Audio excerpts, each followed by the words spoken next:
ಬಾಬಾ ಎಂದರೆ ಆನಂದ, ಮಕ್ಕಳ ಬಾಳಿನ ಮಕರಂದ. ಬಾಬಾ ಎಂದರೆ ಆನಂದ, ಮಕ್ಕಳ ಬಾಳಿನ ಮಕರಂದ. ಬಾಬಾ ಎನ್ನುತ್ತ ಬಳಿಯಲಿ ಕರೆದು, ಬಾಬಾ ಎನ್ನುತ್ತ ಬಳಿಯಲಿ ಕರೆದು, ಶಾಂತಿಯ ನೀಡುವ ಒಲವಿಂದ, ಶಾಂತಿಯ ನೀಡುವ ಒಲವಿಂದ. ಬಾಬಾ ಎಂದರೆ ಆನಂದ, ಮಕ್ಕಳ ಬಾಳಿನ ಮಕರಂದ.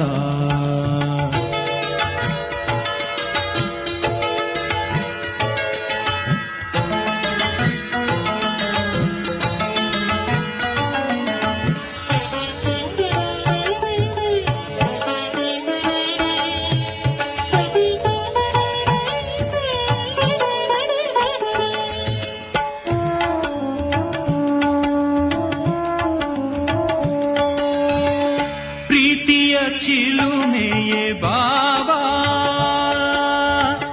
ಭೀತಿ ನಿವಾರಕ ಬಾಬಾ. ಪ್ರೀತಿಯ ಚಿಲುಮೆಯೇ ಬಾಬಾ, ಭೀತಿ ನಿವಾರಕ ಬಾಬಾ. ಆತ್ಮದ ಜ್ಯೋತಿಯ ಬೆಳಕನ್ನು ಚೆಲ್ಲಿ, ಆತ್ಮದ ಜ್ಯೋತಿಯ ಬೆಳಕನ್ನು ಚೆಲ್ಲಿ, ಚಿತ್ತದ ಕತ್ತಲೆ ನೀಗುವ ಬಾಬಾ, ಚಿತ್ತದ ಕತ್ತಲೆ ನೀಗುವ ಬಾಬಾ.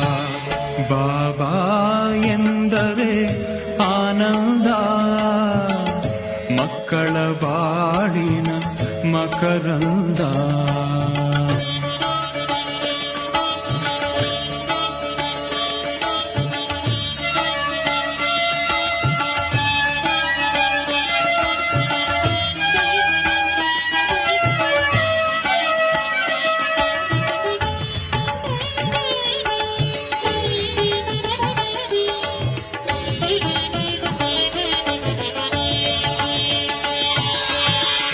ಮಕ್ಕಳ ತಂದೆಯೇ ಬಾಬಾ, ಜ್ಯೋತಿ ಸ್ವರೂಪನೇ ಬಾಬಾ. ಮಕ್ಕಳ ತಂದೆಯೇ ಬಾಬಾ, ಜ್ಯೋತಿ ಸ್ವರೂಪನೇ ಬಾಬಾ. ಆತ್ಮದ ಮಾರ್ಗದಿ ಮುಂದಕ್ಕೆ ನಡೆಯೇ, ಆತ್ಮದ ಮಾರ್ಗದಿ ಮುಂದಕ್ಕೆ ನಡೆಯೇ, ಮುಕ್ತಿಯ ದಾರಿಯ ತೋರುವ ಬಾಬಾ, ಮುಕ್ತಿಯ ದಾರಿಯ ತೋರುವ ಬಾಬಾ. ಬಾಬಾ ಎಂದರೆ ಆನಂದ, ಮಕ್ಕಳ ಬಾಳಿನ ಮಕರಂದ.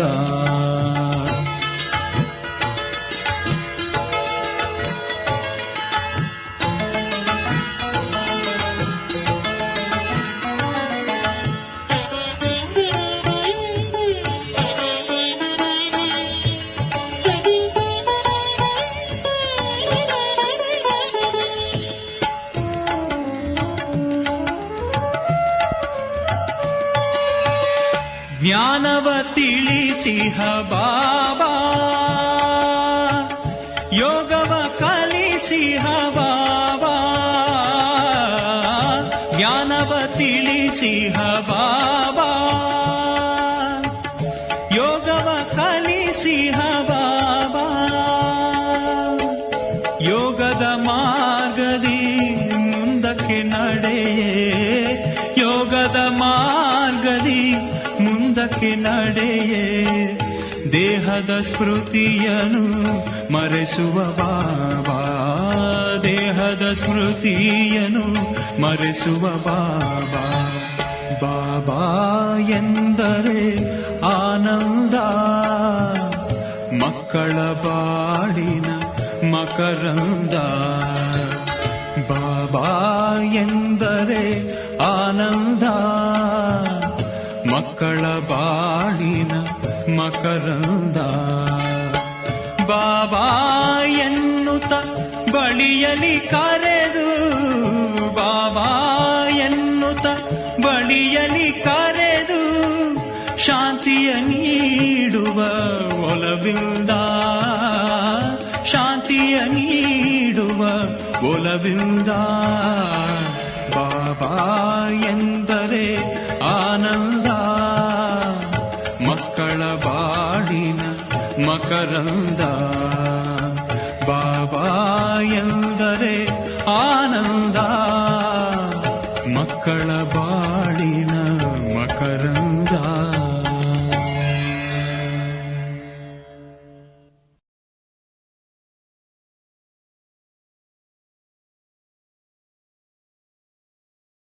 ಓಂ ಶಾಂತಿ. ಇಂದಿನ ದಿನಾಂಕ 9/2/2026. ಪ್ರಾರ್ಥಮುರುಳಿ ಬಾಪ್ತಾದ ಮಧುಬನ. ಮಧುರ ಮಕ್ಕಳೇ, ಬಡವರ ಬಂಧು ತಂದೆ ನಮ್ಮನ್ನು ಕವಡೆಯಿಂದ ವಜ್ರ ಸಮಾನರನ್ನಾಗಿ ಮಾಡಲು ಬಂದಿದ್ದಾರೆ ಅಂದಾಗ ನೀವು ಸದಾ ಅವರ ಶ್ರೀಮತದಂತೆ ನಡೆಯಿರಿ. ಪ್ರಶ್ನೆ: ಮೊಟ್ಟ ಮೊದಲು ನೀವು ಎಲ್ಲರಿಗೆ ಯಾವ ಒಂದು ಗುಹ್ಯ ರಹಸ್ಯವನ್ನು ತಿಳಿಸಬೇಕು? ಉತ್ತರ: ಬಾಪ್ತಾದಾರವರ ಗುಹ್ಯ ರಹಸ್ಯವನ್ನು ತಿಳಿಸಬೇಕು. ನಿಮಗೆ ತಿಳಿದಿದೆ, ನಾವಿಲ್ಲಿ ಬಾಪ್ತಾದಾರವರ ಬಳಿ ಬಂದಿದ್ದೇವೆ. ಇವರಿಬ್ಬರು ಒಟ್ಟಿಗೆ ಇದ್ದಾರೆ. ಶಿವನ ಆತ್ಮವು ಇವರಲ್ಲಿದೆ, ಬ್ರಹ್ಮನ ಆತ್ಮವೂ ಇದೆ. ಒಬ್ಬರು ಆತ್ಮನಾಗಿದ್ದಾರೆ, ಇನ್ನೊಬ್ಬರು ಪರಮ ಆತ್ಮನಾಗಿದ್ದಾರೆ ಅಂದಾಗ ಮೊಟ್ಟ ಮೊದಲು ಈ ಗುಹ್ಯ ರಹಸ್ಯವನ್ನು ಎಲ್ಲರಿಗೆ ತಿಳಿಸಿ. ಈ ಬಾಪ್ತಾದ ಒಟ್ಟಿಗೆ ಇದ್ದಾರೆ. ಈ ದಾದಾರವರು ಭಗವಂತನಲ್ಲ, ಮನುಷ್ಯರು ಭಗವಂತನಾಗುವುದಿಲ್ಲ. ನಿರಾಕಾರನಿಗೆ ಭಗವಂತನೆಂದು ಹೇಳಲಾಗುತ್ತದೆ. ಆ ತಂದೆಯು ಶಾಂತಿಧಾಮದ ನಿವಾಸಿಯಾಗಿದ್ದಾರೆ. ಗೀತೆ ಕೊನೆಗೂ ಆ ದಿನ ಇಂದು ಬಂದಿತು. ಓಂ ಶಾಂತಿ. ತಂದೆಯು ದಾದಾರವರ ಮೂಲಕ, ಅರ್ಥಾತ್ ಶಿವ ತಂದೆಯು ಬ್ರಹ್ಮ ದಾದಾರವರ ಮೂಲಕ ತಿಳಿಸುತ್ತಾರೆ. ಇದನ್ನು ಪಕ್ಕಾ ಮಾಡಿಕೊಳ್ಳಿ. ಲೌಕಿಕ ಸಂಬಂಧದಲ್ಲಿ ತಂದೆಯೇ ಬೇರೆ, ದಾದಾರವರೇ ಬೇರೆ ಇರುತ್ತಾರೆ. ತಂದೆಯಿಂದ ದಾದಾರವರ ಆಸ್ತಿಯು ಸಿಗುತ್ತದೆ. ತಾತನ ಆಸ್ತಿಯನ್ನು ತೆಗೆದುಕೊಳ್ಳುತ್ತೇವೆಂದು ಹೇಳುತ್ತಾರೆ. ಅವರು ಬಡವರ ಬಂಧು ಆಗಿದ್ದಾರೆ. ಯಾರು ಬಂದು ಬಡವರನ್ನು ಕಿರೀಟಧಾರಿಗಳನ್ನಾಗಿ ಮಾಡುವರೋ ಅವರಿಗೆ ಬಡವರ ಬಂಧು ಎಂದು ಹೇಳಲಾಗುತ್ತದೆ. ಅಂದಾಗ ಮೊಟ್ಟ ಮೊದಲು ಪಕ್ಕ ನಿಶ್ಚಯವಿರಬೇಕು. ಇವರು ಯಾರು? ನೋಡಲು ಸಾಕಾರ ಮನುಷ್ಯನಾಗಿದ್ದಾರೆ. ಇವರನ್ನು ಎಲ್ಲರೂ ಬ್ರಹ್ಮ ಎಂದು ಹೇಳುತ್ತಾರೆ. ನೀವೆಲ್ಲರೂ ಬ್ರಹ್ಮ ಕುಮಾರ ಕುಮಾರಿಯರಾಗಿದ್ದೀರಿ. ನಮಗೆ ಶಿವ ತಂದೆಯಿಂದ ಆಸ್ತಿಯು ಸಿಗುತ್ತದೆ ಎಂಬುದನ್ನು ತಿಳಿದುಕೊಂಡಿದ್ದೀರಿ. ಆ ಎಲ್ಲರ ತಂದೆಯು ಆಸ್ತಿಯನ್ನು ಕೊಡುವುದಕ್ಕಾಗಿ ಬಂದಿದ್ದಾರೆ. ತಂದೆಯು ಸುಖದ ಆಸ್ತಿಯನ್ನು ಕೊಡುತ್ತಾರೆ. ಮತ್ತೆ ಅರ್ಧ ಕಲ್ಪದ ನಂತರ ರಾವಣನು ದುಃಖದ ಶಾಪವನ್ನು ಕೊಡುತ್ತಾನೆ. ಭಕ್ತಿ ಮಾರ್ಗದಲ್ಲಿ ಭಗವಂತನನ್ನು ಹುಡುಕುವುದಕ್ಕಾಗಿ ಅಲೆದಾಡುತ್ತಾರೆ. ಯಾರಿಗೂ ಸಿಗುವುದಿಲ್ಲ. ನೀವೇ ಮಾತ್ಪಿತಾ ಎಂದು ಭಾರತವಾಸಿಗಳು ಆಡುತ್ತಾರೆ. ಮತ್ತೆ ಇದನ್ನು ಹೇಳುತ್ತಾರೆ, ಬಾಬಾ ತಾವು ಬಂದರೆ ನಮ್ಮವರು ನಿಮ್ಮ ಹೊರತು ಬೇರೆ ಯಾರೂ ಇಲ್ಲ. ಮತ್ಯಾರ ಜೊತೆಯಲ್ಲಿಯೂ ನಾವು ಮಮತೆಯನ್ನಿಟ್ಟುಕೊಳ್ಳುವುದಿಲ್ಲ. ನನ್ನವರು ಒಬ್ಬ ಶಿವ ತಂದೆಯಾಗಿದ್ದಾರೆ. ಮಕ್ಕಳಿಗೆ ತಿಳಿದಿದೆ, ಈ ತಂದೆಯು ಬಡವರ ಬಂಧುವಾಗಿದ್ದಾರೆ. ಬಡವರನ್ನು ಸಾಹುಕಾರರನ್ನಾಗಿ ಮಾಡುತ್ತಾರೆ. ಕವಡೆಯಂತಿರುವವರನ್ನು ವಜ್ರ ಸಮಾನರನ್ನಾಗಿ ಮಾಡುತ್ತಾರೆ. ಅರ್ಥಾತ್ ಕಲಿಯುಗಿ ಪತಿತ ಕಂಗಾಲರಿಂದ ಸತ್ಯಯುಗಿ ಕಿರೀಟಧಾರಿಗಳನ್ನಾಗಿ ಮಾಡಲು ತಂದೆಯು ಬಂದಿದ್ದಾರೆ. ಇಲ್ಲಿ ನಾವು ಬಾಪ್ತಾದಾರವರ ಬಳಿ ಬಂದಿದ್ದೇವೆ. ಇವರಿಬ್ಬರೂ ಒಟ್ಟಿಗೆ ಇದ್ದಾರೆ. ಶಿವನ ಆತ್ಮವೂ ಇವರಲ್ಲಿದೆ, ಬ್ರಹ್ಮನ ಆತ್ಮವೂ ಇದೆ. ಅಂದ ಮೇಲೆ ಇಬ್ಬರಾದರಲ್ಲವೇ? ಒಬ್ಬರು ಆತ್ಮ, ಇನ್ನೊಬ್ಬರು ಪರಮ ಆತ್ಮನಾಗಿದ್ದಾರೆ. ನೀವೆಲ್ಲರೂ ಆತ್ಮರಾಗಿದ್ದೀರಿ. ಆತ್ಮಗಳು ಪರಮಾತ್ಮನಿಂದ ಬಹುಕಾಲ ಅಗಲಿದ್ದರೆಂದು ಗಾಯನ ಮಾಡಲಾಗುತ್ತದೆ. ಮೊಟ್ಟ ಮೊದಲನೆಯದಾಗಿ ಮಿಲನ ಮಾಡುವವರು ನೀವಾತ್ಮರಾಗಿದ್ದೀರಿ. ಅರ್ಥಾತ್ ನೀವಾತ್ಮರು ಪರಮಾತ್ಮ ತಂದೆಯೊಂದಿಗೆ ಮಿಲನ ಮಾಡುತ್ತೀರಿ. ಆ ತಂದೆಯನ್ನೇ ಓ ಗಾಡ್ ಫಾದರ್ ಎಂದು ಕರೆಯುತ್ತಾರೆ. ನೀವು ಅವರ ಮಕ್ಕಳಾಗಿದ್ದೀರಿ ಅಂದ ಮೇಲೆ ಆಸ್ತಿಯು ಅವಶ್ಯವಾಗಿ ಸಿಗುತ್ತದೆ. ತಂದೆಯು ತಿಳಿಸುತ್ತಾರೆ, ಯಾವ ಭಾರತವು ಕಿರೀಟಧಾರಿಯಾಗಿತ್ತೋ ಅದು ಈಗ ಎಷ್ಟೊಂದು ಕಂಗಾಲಾಗಿದೆ. ಈಗ ನಾನು ಪುನಃ ನೀವು ಮಕ್ಕಳನ್ನು ಕಿರೀಟಧಾರಿಗಳನ್ನಾಗಿ ಮಾಡಲು ಬಂದಿದ್ದೇನೆ. ನೀವು ಡಬಲ್ ಕಿರೀಟಧಾರಿಗಳಾಗುತ್ತೀರಿ. ಒಂದು ಪವಿತ್ರತೆಯ ಕಿರೀಟವಾಗಿದೆ, ಅದರಲ್ಲಿ ಪ್ರಕಾಶತೆಯನ್ನು ತೋರಿಸುತ್ತಾರೆ. ಇನ್ನೊಂದು ರತ್ನಜಡಿತ ಕಿರೀಟವಾಗಿದೆ. ಅಂದಾಗ ಮೊಟ್ಟ ಮೊದಲು ಈ ಗುಹ್ಯ ರಹಸ್ಯವನ್ನು ಎಲ್ಲರಿಗೆ ತಿಳಿಸಬೇಕಾಗಿದೆ. ಈ ಬಾಪ್ತಾದ ಒಟ್ಟಿಗೆ ಇದ್ದಾರೆ. ಈ ಬ್ರಹ್ಮರವರು ಭಗವಂತನಲ್ಲ, ಮನುಷ್ಯರು ಭಗವಂತನಾಗುವುದಿಲ್ಲ. ನಿರಾಕಾರನಿಗೆ ಭಗವಂತನೆಂದು ಹೇಳಲಾಗುತ್ತದೆ. ಅವರು ಶಾಂತಿಧಾಮದ ನಿವಾಸಿಯಾಗಿದ್ದಾರೆ. ನೀವಾತ್ಮರೂ ಸಹ ಅಲ್ಲಿಯೇ ಇರುತ್ತೀರಿ. ಅದಕ್ಕೆ ನಿರ್ವಾಣಧಾಮ ಅಥವಾ ವಾನಪ್ರಸ್ಥವೆಂದು ಹೇಳಲಾಗುತ್ತದೆ. ನಂತರ ನೀವಾತ್ಮರು ಶರೀರ ಧಾರಣೆ ಮಾಡಿ ಇಲ್ಲಿ ಪಾತ್ರವನ್ನಭಿನಯಿಸುತ್ತೀರಿ. ಅರ್ಧ ಕಲ್ಪ ಸುಖದ ಪಾತ್ರ, ಇನ್ನರ್ಧ ಕಲ್ಪ ದುಃಖದ ಪಾತ್ರವಿದೆ. ಯಾವಾಗ ದುಃಖದ ಅಂತ್ಯವಾಗುವುದೋ ಆಗ ನಾನು ಬರುತ್ತೇನೆಂದು ತಂದೆಯು ತಿಳಿಸುತ್ತಾರೆ. ಈ ನಾಟಕವು ಮಾಡಲ್ಪಟ್ಟಿದೆ. ತಂದೆಯು ಮುರುಳಿಯಲ್ಲಿ ಈ ನಾಟಕದ ಬಗ್ಗೆ ಚೆನ್ನಾಗಿ ತಿಳಿಸಿದ್ದಾರೆ. ಆ ಮುರುಳಿಯನ್ನು ಮಕ್ಕಳು ಓದಬೇಕು. ನೀವಿಲ್ಲಿ ಬಟ್ಟಿಗಾಗಿ ಬರುತ್ತೀರಿ ಅಂದ ಮೇಲೆ ಇಲ್ಲಿ ಮತ್ತೇನು ಹೊರಗಿನ ನೆನಪು ಬರಬಾರದು. ಇಲ್ಲಿರುವುದೇ ಮಾತ್ಪಿತಾ ಮತ್ತು ಮಕ್ಕಳು. ಇಲ್ಲಿ ಯಾರು ಶೂದ್ರ ಸಂಪ್ರದಾಯದವರಿಲ್ಲ. ಯಾರು ಬ್ರಾಹ್ಮಣರಲ್ಲವೋ ಅವರನ್ನು ಶೂದ್ರರೆಂದು ಹೇಳುವರು. ಇಲ್ಲಿ ಅವರ ಸಂಘವೇ ಇಲ್ಲ. ಇಲ್ಲಿರುವುದೇ ಬ್ರಾಹ್ಮಣರ ಸಂಘ. ಬ್ರಾಹ್ಮಣ ಮಕ್ಕಳಿಗೆ ತಿಳಿದಿದೆ, ಶಿವತಂದೆಯು ಬ್ರಹ್ಮರವರ ಮೂಲಕ ನಮ್ಮನ್ನು ನರಕದಿಂದ ಸ್ವರ್ಗದ ರಾಜಧಾನಿಯ ಮಾಲೀಕರನ್ನಾಗಿ ಮಾಡಲು ಬಂದಿದ್ದಾರೆ. ನಾವೀಗ ಮಾಲೀಕರಲ್ಲ, ಏಕೆಂದರೆ ನಾವು ಪತಿತರಾಗಿದ್ದೇವೆ. ನಾವೇ ಪಾವನರಾಗಿದ್ದೆವು. ನಂತರ 84 ಜನ್ಮಗಳ ಚಕ್ರವನ್ನು ಸುತ್ತಿ ಸತೋ ರಜೋ ತಮೋದಲ್ಲಿ ಬಂದಿದ್ದೇವೆ. ಏಣಿ ಚಿತ್ರದಲ್ಲಿ 84 ಜನ್ಮಗಳ ಲೆಕ್ಕವನ್ನು ಬರೆಯಲಾಗಿದೆ. ತಂದೆಯು ಇದನ್ನು ಮಕ್ಕಳಿಗೆ ತಿಳಿಸುತ್ತಾರೆ. ಯಾವ ಮಕ್ಕಳೊಂದಿಗೆ ಮೊಟ್ಟ ಮೊದಲು ಮಿಲನ ಮಾಡುವರೋ ಅವರೇ ಮತ್ತೆ ಸತ್ಯಯುಗದಲ್ಲಿ ಮೊಟ್ಟ ಮೊದಲಿಗೆ ಬರಬೇಕಾಗಿದೆ. ನೀವು 84 ಜನ್ಮಗಳನ್ನು ತೆಗೆದುಕೊಂಡಿದ್ದೀರಿ.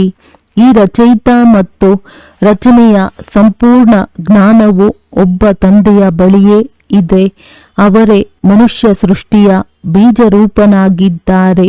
ಅಂದ ಮೇಲೆ ಈ ವೃಕ್ಷದ ಉತ್ಪತ್ತಿ, ಪಾಲನೆ ಮತ್ತು ವಿನಾಶವು ಹೇಗಾಗುತ್ತದೆ ಎಂಬ ಜ್ಞಾನವು ಅವಶ್ಯವಾಗಿ ಬೀಜದಲ್ಲಿಯೇ ಇರುತ್ತದೆ.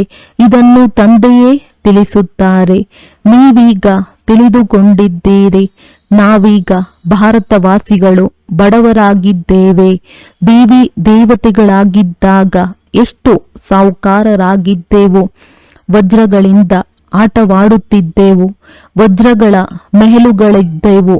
ನೀವು ಹೇಗೆ 84 ಜನ್ಮಗಳನ್ನು ತೆಗೆದುಕೊಳ್ಳುತ್ತೀರಿ ಎಂದು ತಂದೆಯು ಈಗ ಸ್ಮೃತಿ ಈ ಪತಿತ ಪಾವನ ಬಡವರ ಬಂಧು ತಂದೆಯೇ ಬನ್ನಿ.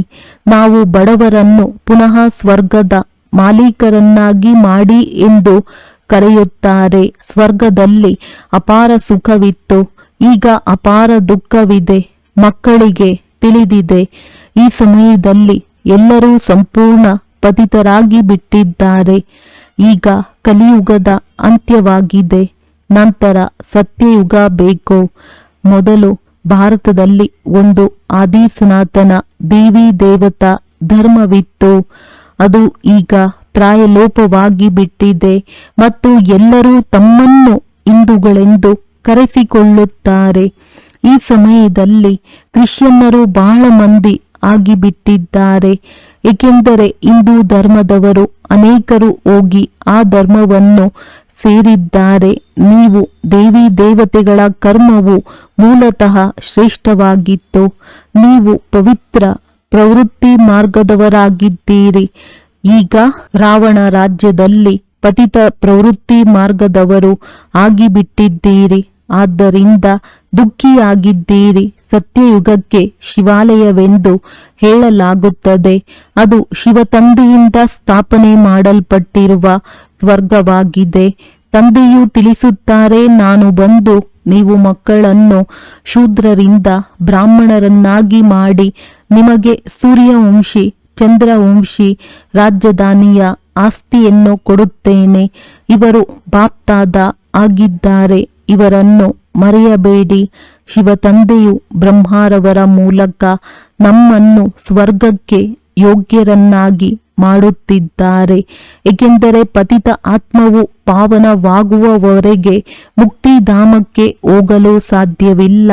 ಆದ್ದರಿಂದ ನಾನು ಬಂದು ನಿಮಗೆ ಪಾವನರಾಗುವ ಮಾರ್ಗವನ್ನು ತಿಳಿಸುತ್ತೇನೆ. ನಾನು ನಿಮ್ಮನ್ನು ಪದ್ಮಾಪತಿಗಳು ಸ್ವರ್ಗದ ಮಾಲೀಕರನ್ನಾಗಿ ಮಾಡಿ ಹೋಗಿದ್ದೆನು. ನಿಮಗೆ ಸ್ಮೃತಿ ಬಂದಿದೆ. ಖಂಡಿತವಾಗಿಯೂ ನಾವು ಸ್ವರ್ಗದ ಮಾಲೀಕರಾಗಿದ್ದೆವು. ಆ ಸಮಯದಲ್ಲಿ ನಾವು ಬಹಳ ಕೆಲವರೇ ಇದ್ದೆವು. ಈಗಂತೂ ಎಷ್ಟೊಂದು ಜನಸಂಖ್ಯೆಯಾಗಿ ಬಿಟ್ಟಿದೆ. ಸತ್ಯಯುಗದಲ್ಲಿ ಕೇವಲ 9 ಲಕ್ಷ ಜನಸಂಖ್ಯೆ ಇರುತ್ತದೆ. ಆದ್ದರಿಂದ ತಂದೆಯು ತಿಳಿಸುತ್ತಾರೆ, ನಾನು ಬಂದು ಬ್ರಹ್ಮರವರ ಮೂಲಕ ಸ್ವರ್ಗದ ಸ್ಥಾಪನೆ, ಶಂಕರನ ಮೂಲಕ ವಿನಾಶ ಮಾಡಿಸುತ್ತೇನೆ. ಕಲ್ಪದ ಹಿಂದಿನ ತರಹ ಎಲ್ಲ ತಯಾರಿಗಳನ್ನು ಮಾಡುತ್ತಿದ್ದಾರೆ. ಎಷ್ಟೊಂದು ಬಾಂಬುಗಳನ್ನು ತಯಾರಿಸುತ್ತಾರೆ. 5000 ವರ್ಷಗಳ ಮೊದಲೂ ಸಹ ಈ ಮಹಾಭಾರತ ಯುದ್ಧವಾಗಿತ್ತು. ಭಗವಂತನು ಬಂದು ರಾಜಯೋಗವನ್ನು ಕಲಿಸಿ ಮನುಷ್ಯರನ್ನು ನರನಿಂದ ನಾರಾಯಣನನ್ನಾಗಿ ಮಾಡಿದ್ದರು. ಅಂದ ಮೇಲೆ ಈಗ ಅವಶ್ಯವಾಗಿ ಕಲಿಯುಗಿ ಹಳೆಯ ಪ್ರಪಂಚದ ವಿನಾಶವಾಗಬೇಕು. ಇಡೀ ಬಿದುರಿನ ಕಾಡಿನ ಬೆಂಕಿ ಬೀಳುವುದು, ಇಲ್ಲದಿದ್ದರೆ ವಿನಾಶವಾಗುವುದು. ಹೇಗೆ ಇತ್ತೀಚೆಗೆ ಬಾಂಬುಗಳಲ್ಲಿ ಬೆಂಕಿಯನ್ನು ತುಂಬುತ್ತಾರೆ. ಬೆಂಕಿಯ ಮಳೆ, ಭೂಕಂಪ ಇತ್ಯಾದಿಗಳೆಲ್ಲವೂ ಆಗುತ್ತದೆ. ಆಗ ವಿನಾಶವಾಗುವುದು. ಹಳೆಯ ಪ್ರಪಂಚದ ವಿನಾಶ, ಹೊಸ ಪ್ರಪಂಚದ ಸ್ಥಾಪನೆಯಾಗುತ್ತದೆ. ಇದು ಸಂಗಮ ಯುಗವಾಗಿದೆ. ರಾವಣ ರಾಜ್ಯವು ಸಮಾಪ್ತಿಯಾಗಿ ರಾಮರಾಜ್ಯಕ್ಕೆ ಜೈ ಜೈಕಾರವಾಗುತ್ತದೆ. ಹೊಸ ಪ್ರಪಂಚದಲ್ಲಿ ಕೃಷ್ಣನ ರಾಜ್ಯವಿತ್ತು. ಲಕ್ಷ್ಮೀನಾರಾಯಣರ ಬದಲು ಕೃಷ್ಣನ ಹೆಸರನ್ನು ತೆಗೆದುಕೊಳ್ಳುತ್ತಾರೆ. ಏಕೆಂದರೆ ಕೃಷ್ಣನು ಸುಂದರ, ಎಲ್ಲರಿಗಿಂತ ಪ್ರಿಯ ಮಗುವಾಗಿದ್ದಾನೆ. ಮನುಷ್ಯರಿಗಂತೂ ಗೊತ್ತಿಲ್ಲ ಅಲ್ಲವೇ? ಕೃಷ್ಣನೇ ಬೇರೆ ರಾಜಧಾನಿಯವನು, ರಾಧೆಯೇ ಇನ್ನೊಂದು ರಾಜಧಾನಿಯವಳು ಆಗಿದ್ದಳು. ಭಾರತವು ಕಿರೀಟಧಾರಿಯಾಗಿತ್ತು, ಈಗ ಕಂಗಾಲಾಗಿದೆ. ಮತ್ತೆ ತಂದೆಯು ಬಂದು ಸಾಹುಕಾರರನ್ನಾಗಿ ಮಾಡುತ್ತಾರೆ. ಈಗ ತಂದೆಯು ತಿಳಿಸುತ್ತಾರೆ, ಪವಿತ್ರರಾಗಿ ಮತ್ತು ನನ್ನೊಬ್ಬನನ್ನೇ ನೆನಪು ಮಾಡಿದರೆ ನೀವು ಸತೋಪ್ರಧಾನರಾಗಿ ಬಿಡುತ್ತೀರಿ. ಯಾರು ಸರ್ವಿಸ್ ಮಾಡಿ ತಮ್ಮ ಸಮಾನ ಮಾಡಿಕೊಳ್ಳುವರೋ ಅವರು ಶ್ರೇಷ್ಠ ಪದವಿಯನ್ನು ಪಡೆಯುತ್ತಾರೆ, ಡಬಲ್ ಕಿರೀಟಧಾರಿಗಳಾಗುತ್ತಾರೆ. ಸತ್ಯಯುಗದಲ್ಲಿ ರಾಜ, ರಾಣಿ ಮತ್ತು ಪ್ರಜೆಗಳೆಲ್ಲರೂ ಪವಿತ್ರರಾಗಿರುತ್ತಾರೆ. ಈಗಂತೂ ಪ್ರಜೆಗಳ ರಾಜ್ಯವಾಗಿದೆ. 2 ಕಿರೀಟಗಳಿಲ್ಲ. ತಂದೆಯು ತಿಳಿಸುತ್ತಾರೆ, ಯಾವಾಗ ಇಂತಹ ಗತಿಯಾಗುವುದೋ ಆಗ ನಾನು ಬರುತ್ತೇನೆ. ನಾನೀಗ ನೀವು ಮಕ್ಕಳಿಗೆ ರಾಜಯೋಗವನ್ನು ಕಲಿಸುತ್ತಿದ್ದೇನೆ. ನಾನೇ ಪತಿತ ಪಾವನನಾಗಿದ್ದೇನೆ. ನೀವೀಗ ನನ್ನನ್ನು ನೆನಪು ಮಾಡಿದರೆ ನಿಮ್ಮ ಆತ್ಮದಲ್ಲಿನ ತುಕ್ಕು ಕಳೆಯುವುದು ಮತ್ತು ಸತೋಪ್ರಧಾನರಾಗುತ್ತೀರಿ. ಈಗ ಶ್ಯಾಮನಿಂದ ಸುಂದರರಾಗಬೇಕಾಗಿದೆ. ಚಿನ್ನದಲ್ಲಿ ಲೋಹವು ಬೆರಕೆಯಾದಾಗ ಕಪ್ಪಾಗಿ ಬಿಡುತ್ತದೆ. ಅಂದ ಮೇಲೆ ಈಗ ಲೋಹವನ್ನು ತೆಗೆಯಬೇಕಾಗಿದೆ. ಬೇಹದ್ದಿನ ತಂದೆಯು ತಿಳಿಸುತ್ತಾರೆ, ನೀವು ಕಾಮಚಿತೆಯ ಮೇಲೆ ಕುಳಿತು ಕಪ್ಪಾಗಿ ಬಿಟ್ಟಿದ್ದೀರಿ. ಈಗ ಜ್ಞಾನಚಿತೆಯ ಮೇಲೆ ಕುಳಿತುಕೊಳ್ಳಿ ಮತ್ತು ಎಲ್ಲರಿಂದ ಮಮತ್ವವನ್ನು ಕಳೆಯಿರಿ. ನೀವು ನಾನು ಒಬ್ಬ ಪ್ರಿಯತಮನ ಪ್ರಿಯತಮೆಯರಾಗಿದ್ದೀರಿ. ಭಕ್ತರೆಲ್ಲರೂ ಭಗವಂತನನ್ನು ನೆನಪು ಮಾಡುತ್ತಾರೆ. ಸತ್ಯ ತ್ರೇತ ಯುಗದಲ್ಲಿ ಭಕ್ತಿ ಇರುವುದಿಲ್ಲ. ಅಲ್ಲಿ ಜ್ಞಾನದ ಪ್ರಾರಬ್ಧವಿರುತ್ತದೆ. ತಂದೆಯು ಬಂದು ಜ್ಞಾನದಿಂದ ರಾತ್ರಿಯನ್ನು ದಿನವನ್ನಾಗಿ ಮಾಡುತ್ತಾರೆ. ಶಾಸ್ತ್ರಗಳನ್ನು ಓದುವುದರಿಂದ ದಿನವಾಗಿ ಬಿಡುವುದಿಲ್ಲ. ಅದು ಭಕ್ತಿಯ ಸಾಮಗ್ರಿಯಾಗಿದೆ. ಜ್ಞಾನಸಾಗರ ಪತಿತ ಪಾವನನು ಒಬ್ಬರೇ ತಂದೆಯಾಗಿದ್ದಾರೆ. ಅವರೇ ಬಂದು ಸೃಷ್ಟಿ ಚಕ್ರದ ಜ್ಞಾನವನ್ನು ಮಕ್ಕಳಿಗೆ ತಿಳಿಸುತ್ತಾರೆ ಮತ್ತು ಯೋಗವನ್ನು ಕಲಿಸುತ್ತಾರೆ. ಈಶ್ವರನ ಜೊತೆ ಯೋಗವನ್ನಿಡುವವರು ಯೋಗ ಯೋಗೇಶ್ವರ ಮತ್ತು ರಾಜರಾಜೇಶ್ವರ ರಾಜರಾಜೇಶ್ವರಿಯಾಗುತ್ತಾರೆ. ನೀವು ಈಶ್ವರನ ಮೂಲಕ ರಾಜಾದಿರಾಜರಾಗುತ್ತೀರಿ. ಯಾರು ಪಾವನ ರಾಜರಿದ್ದರೋ ಮತ್ತೆ ಅವರೇ ಪತಿತರಾಗುತ್ತಾರೆ. ತಾವೇ ಪೂಜ್ಯ ಮತ್ತು ತಾವೇ ಪೂಜಾರಿಯಾಗುತ್ತಾರೆ. ಈಗ ಎಷ್ಟು ಸಾಧ್ಯವೋ ನೆನಪಿನಲ್ಲಿರಬೇಕಾಗಿದೆ. ಹೇಗೆ ಪ್ರಿಯತಮೆಯು ಪ್ರಿಯತಮನನ್ನು ನೆನಪು ಮಾಡುತ್ತಾಳಲ್ಲವೇ, ಹೇಗೆ ಕನ್ಯೆಯ ನಿಶ್ಚಿತಾರ್ಥವಾದರೆ ಮತ್ತೆ ಒಬ್ಬರು ಇನ್ನೊಬ್ಬರನ್ನು ನೆನಪು ಮಾಡುತ್ತಾರೆ. ಈಗ ಈ ಪ್ರಿಯತಮನಿಗೆ ಭಕ್ತಿ ಮಾರ್ಗದಲ್ಲಿ ಬಹಳ ಮಂದಿ ಪ್ರಿಯತಮೆಯರಿದ್ದಾರೆ. ಎಲ್ಲರೂ ದುಃಖದಲ್ಲಿ ತಂದೆಯನ್ನು ನೆನಪು ಮಾಡುತ್ತಾರೆ. ಏ ಭಗವಂತ, ದುಃಖವನ್ನು ದೂರ ಮಾಡಿ ಸುಖವನ್ನು ಕೊಡಿ. ಇಲ್ಲಂತೂ ಶಾಂತಿಯೂ ಇಲ್ಲ, ಸುಖವೂ ಇಲ್ಲ. ಸತ್ಯಯುಗದಲ್ಲಿ ಎರಡೂ ಇರುತ್ತದೆ. ಈಗ ನೀವು ತಿಳಿದುಕೊಂಡಿದ್ದೀರಿ. ನಾವಾತ್ಮರು ಹೇಗೆ 84 ಜನ್ಮಗಳ ಪಾತ್ರವನ್ನಭಿನಯಿಸುತ್ತೇವೆ. ಬ್ರಾಹ್ಮಣ, ದೇವತಾ, ಕ್ಷತ್ರಿಯ, ವೈಶ್ಯ, ಶೂದ್ರರಾಗುತ್ತೇವೆ. ಈ 84 ಜನ್ಮಗಳ ಏಣಿಯು ಬುದ್ಧಿಯಲ್ಲಿದೆಯಲ್ಲವೇ. ಈಗ ಎಷ್ಟು ಸಾಧ್ಯವೋ ಅಷ್ಟು ತಂದೆಯನ್ನು ನೆನಪು ಮಾಡಬೇಕಾಗಿದೆ. ಇದರಿಂದ ಪಾಪಗಳು ಕಳೆಯುವುದು. ಕರ್ಮ ಮಾಡುತ್ತಲೂ ಬುದ್ಧಿಯಲ್ಲಿ ತಂದೆಯ ನೆನಪಿರಲಿ. ತಂದೆಯಿಂದ ನಾವು ಸ್ವರ್ಗದ ಆಸ್ತಿಯನ್ನು ಪಡೆಯುತ್ತಿದ್ದೇವೆ.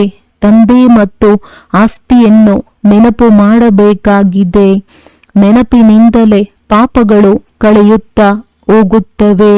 ಎಷ್ಟು ನೆನಪು ಮಾಡುತ್ತೀರೋ ಅಷ್ಟು ಪವಿತ್ರತೆಯ ಪ್ರಕಾಶವು ಬರುತ್ತಾ ಹೋಗುವುದು, ತುಕ್ಕು ಕಳೆಯುತ್ತಾ ಹೋಗುವುದು. ಮಕ್ಕಳು ಎಷ್ಟು ಸಾಧ್ಯವೋ ಅಷ್ಟು ಸಮಯವನ್ನು ತೆಗೆದು ನೆನಪಿನ ಉಪಾಯ ಮಾಡಬೇಕಾಗಿದೆ. ಬೆಳಗ್ಗೆ ಬೆಳಗ್ಗೆ ಸಮಯವು ಚೆನ್ನಾಗಿ ಸಿಗುತ್ತದೆ. ಈ ಪುರುಷಾರ್ಥ ಮಾಡಬೇಕಾಗಿದೆ. ಬಲೆ ಗೃಹಸ್ಥ ವ್ಯವಹಾರದಲ್ಲಿಯೇ ಇರಿ, ಮಕ್ಕಳ ಸಂಭಾಲನೆ ಮಾಡಿ. ಆದರೆ ಈ ಅಂತಿಮ ಜನ್ಮ ಪವಿತ್ರರಾಗಿ ಕಾಮಚಿತೆಯನ್ನು ಏರಬೇಡಿ. ನೀವೀಗ ಜ್ಞಾನಚಿತೆಯ ಮೇಲೆ ಕುಳಿತಿದ್ದೀರಿ. ಈ ವಿದ್ಯೆಯು ಬಹಳ ಶ್ರೇಷ್ಠವಾಗಿದೆ. ಇದಕ್ಕಾಗಿ ಚಿನ್ನದ ಪಾತ್ರೆ ಬೇಕು. ನೀವು ತಂದೆಯನ್ನು ನೆನಪು ಮಾಡುವುದರಿಂದ ನಿಮ್ಮ ಬುದ್ಧಿಯು ಚಿನ್ನದ ಪಾತ್ರೆಯಾಗುತ್ತದೆ. ನೆನಪನ್ನು ಮರೆತರೆ ಮತ್ತೆ ಕಬ್ಬಿಣದ ಪಾತ್ರೆಯಾಗಿ ಬಿಡುತ್ತೀರಿ. ತಂದೆಯನ್ನು ನೆನಪು ಮಾಡುವುದರಿಂದ ಸ್ವರ್ಗದ ಮಾಲೀಕರಾಗುತ್ತೀರಿ.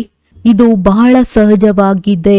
ಇದರಲ್ಲಿ ಪವಿತ್ರತೆಯೂ ಮುಖ್ಯವಾಗಿದೆ. ನೆನಪಿನಿಂದಲೇ ಪವಿತ್ರರಾಗುತ್ತೀರಿ ಮತ್ತು ಸೃಷ್ಟಿ ಚಕ್ರವನ್ನು ನೆನಪು ಮಾಡುವುದರಿಂದ ಸ್ವರ್ಗದ ಮಾಲೀಕರಾಗುತ್ತೀರಿ. ನೀವು ಗೃಹಸ್ಥವನ್ನು ಬಿಡುವಂತಿಲ್ಲ. ಗೃಹಸ್ಥ ವ್ಯವಹಾರದಲ್ಲಿಯೂ ಇರಬೇಕಾಗಿದೆ. 63 ಜನ್ಮಗಳು ನೀವು ಪತಿತ ಪ್ರಪಂಚದಲ್ಲಿದ್ದೀರಿ.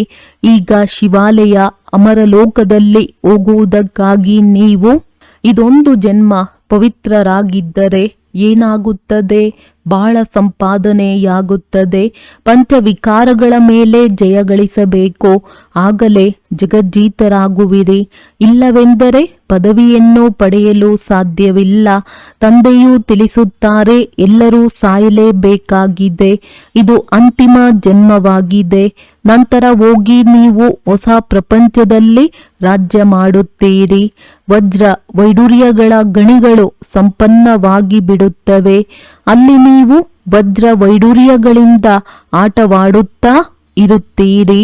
ಅಂದ ಮೇಲೆ ಇಂತಹ ತಂದೆಯ ಮಕ್ಕಳಾಗಿ ಅವರ ಮತದನುಸಾರ ನಡೆಯಬೇಕಲ್ಲವೇ? ಶ್ರೀಮತದಿಂದಲೇ ನೀವು ಶ್ರೇಷ್ಠರಾಗುತ್ತೀರಿ. ರಾವಣನ ಮತದಿಂದ ನೀವು ಭ್ರಷ್ಟಾಚಾರಿಯಾಗಿದ್ದೀರಿ. ನೀವು ಈಗ ತಂದೆಯ ಶ್ರೀಮತದಂತೆ ನಡೆದು ತಮೋ ಪ್ರಧಾನರಿಂದ ಸತೋ ಪ್ರಧಾನರಾಗಬೇಕು. ತಂದೆಯನ್ನು ನೆನಪು ಮಾಡಬೇಕಾಗಿದೆ. ತಂದೆಯು ಮತ್ಯಾವುದೇ ಕಷ್ಟ ಕೊಡುವುದಿಲ್ಲ.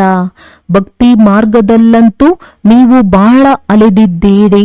ಈಗ ಕೇವಲ ತಂದೆಯನ್ನು ನೆನಪು ಮಾಡಿ ಮತ್ತು ಸೃಷ್ಟಿ ಚಕ್ರವನ್ನು ನೆನಪು ಮಾಡಿ ಸ್ವದರ್ಶನ ಚಕ್ರಧಾರಿಗಳಾಗಿ. ಆಗ ನೀವು 21 ಜನ್ಮಗಳಿಗಾಗಿ ಚಕ್ರವರ್ತಿ ರಾಜರಾಗಿ ಬಿಡುತ್ತೀರಿ. ನೀವು ಅನೇಕ ಬಾರಿ ರಾಜ್ಯವನ್ನು ತೆಗೆದುಕೊಂಡಿದ್ದೀರಿ ಮತ್ತು ಕಳೆದುಕೊಂಡಿದ್ದೀರಿ. ಅರ್ಧ ಕಲ್ಪ ಸುಖ, ಅರ್ಧ ಕಲ್ಪ ದುಃಖವಾಗಿದೆ. ತಂದೆಯು ತಿಳಿಸುತ್ತಾರೆ, ನಾನು ಕಲ್ಪ ಕಲ್ಪವೂ ಸಂಗಮದಲ್ಲಿ ಬರುತ್ತೇನೆ. ನಿಮ್ಮನ್ನು ಸುಖಧಾಮದ ಮಾಲೀಕನನ್ನಾಗಿ ಮಾಡುತ್ತೇನೆ. ನಾವು ಹೇಗೆ ಚಕ್ರವನ್ನು ಸುತ್ತುತ್ತೇವೆಂದು ಈಗ ನಿಮಗೆ ಸ್ಮೃತಿ ಬಂದಿದೆ. ಈ ಚಕ್ರದ ಜ್ಞಾನವನ್ನು ಬುದ್ಧಿಯಲ್ಲಿಟ್ಟುಕೊಳ್ಳಬೇಕಾಗಿದೆ. ತಂದೆಯು ಜ್ಞಾನ ಸಾಗರನಾಗಿದ್ದಾರೆ. ನೀವಿಲ್ಲಿ ಬೇಅದ್ದಿನ ತಂದೆಯ ಸನ್ಮುಖದಲ್ಲಿ ಕುಳಿತಿದ್ದೀರಿ. ಶ್ರೇಷ್ಠಾತಿ ಶ್ರೇಷ್ಠ ಭಗವಂತನು ಪ್ರಜಾಪಿತ ಬ್ರಹ್ಮರವರ ಮೂಲಕ ನಿಮಗೆ ಆಸ್ತಿಯನ್ನು ಕೊಡುತ್ತಾರೆ. ಅಂದ ಮೇಲೆ ಈಗ ವಿನಾಶಕ್ಕೆ ಮೊದಲೇ ನೀವು ತಂದೆಯನ್ನು ನೆನಪು ಮಾಡಿ ಪವಿತ್ರರಾಗಿ ಒಳ್ಳೆಯದು. ಮಧುರಾತಿ ಮಧುರ ಅಗಲಿ ಹೋಗಿ ಮರಳಿ ಸಿಕ್ಕಿರುವ ಮಕ್ಕಳ ಪ್ರತಿ ಮಾತ್ಪಿತಾ ಬಾಪ್ತಾದಾರವರ ನೆನಪು, ಪ್ರೀತಿ ಹಾಗೂ ಸುಪ್ರಭಾತ. ಆತ್ಮಿಕ ಮಕ್ಕಳಿಗೆ ಆತ್ಮಿಕ ತಂದೆಯ ನಮಸ್ತೆ. ಧಾರಣೆಗಾಗಿ ಮುಖ್ಯ ಸಾರ: ನಿರಂತರ ತಂದೆಯ ನೆನಪಿನಲ್ಲಿರಲು ಬುದ್ಧಿಯನ್ನು ಚಿನ್ನದ ಪಾತ್ರೆಯನ್ನಾಗಿ ಮಾಡಿಕೊಳ್ಳಬೇಕಾಗಿದೆ. ಕರ್ಮ ಮಾಡುತ್ತಲೂ ತಂದೆಯ ನೆನಪಿರಲಿ. ನೆನಪಿನಿಂದಲೇ ಪವಿತ್ರತೆಯ ಪ್ರಕಾಶವು ಬರುವುದು. ಮುರುಳಿಯನ್ನೆಂದು ತಪ್ಪಿಸಬಾರದು. ಡ್ರಾಮಾದ ರಹಸ್ಯವನ್ನು ಯಥಾರ್ಥ ರೀತಿಯಿಂದ ತಿಳಿದುಕೊಳ್ಳಬೇಕಾಗಿದೆ. ಬಟ್ಟಿಯಲ್ಲಿ ಹೊರಗಿನದ್ದೇನೂ ನೆನಪಿಗೆ ಬರಬಾರದು. ವರದಾನ: ಪರಸ್ಪರದಲ್ಲಿ ಒಬ್ಬರಿನ್ನೊಬ್ಬರ ವಿಶೇಷತೆಯನ್ನು ನೋಡುವ ಹಾಗೂ ವರ್ಣನೆ ಮಾಡುವಂತಹ ಶ್ರೇಷ್ಠತೆಯಿಂದ ಕೂಡಿದ ಪವಿತ್ರ ಅಂಶಭವ. ಸಂಗಮ ಯುಗದಲ್ಲಿ ಪ್ರತಿಯೊಬ್ಬ ಮಗುವಿಗೂ ಜ್ಞಾನದ ಮೂಲಕ ಅವಶ್ಯವಾಗಿ ಯಾವುದಾದರೊಂದು ವಿಶೇಷ ಗುಣವು ಪ್ರಾಪ್ತಿಯಾಗುವುದು. ಆದ್ದರಿಂದ ಪವಿತ್ರ ಅಂಶಗಳಾಗಿದ್ದು ಪ್ರತಿಯೊಬ್ಬರ ವಿಶೇಷತೆಯನ್ನು ನೋಡಿ ಹಾಗೂ ವರ್ಣನೆ ಮಾಡಿರಿ. ಯಾವುದೇ ಸಮಯದಲ್ಲಿ ಯಾರಲ್ಲಿಯೇ ಬಲಹೀನತೆಯನ್ನು ನೋಡುತ್ತಾ ಅಥವಾ ಕೇಳುತ್ತೀರೆಂದರೆ ತಿಳಿಯಿರಿ, ಇದು ಇವರ ಬಲಹೀನತೆಯಲ್ಲ, ನನ್ನದು. ಏಕೆಂದರೆ ನಾವೆಲ್ಲರೂ ಒಬ್ಬರೇ ತಂದೆಯ ಮಕ್ಕಳು, ಒಂದೇ ಪರಿವಾರದವರು, ಒಂದೇ ಮಾಲೆಯ ಮಣಿಗಳಾಗಿದ್ದೇವೆ. ಯಾವ ರೀತಿ ನಮ್ಮ ಬಲಹೀನತೆಯನ್ನು ಪ್ರಸಿದ್ಧ ಮಾಡಬಾರದೆಂದು ಬಯಸುತ್ತೀರಿ, ಹಾಗೆಯೇ ಅನ್ಯರ ಬಲಹೀನತೆಯ ವರ್ಣನೆಯನ್ನು ಮಾಡಬಾರದು.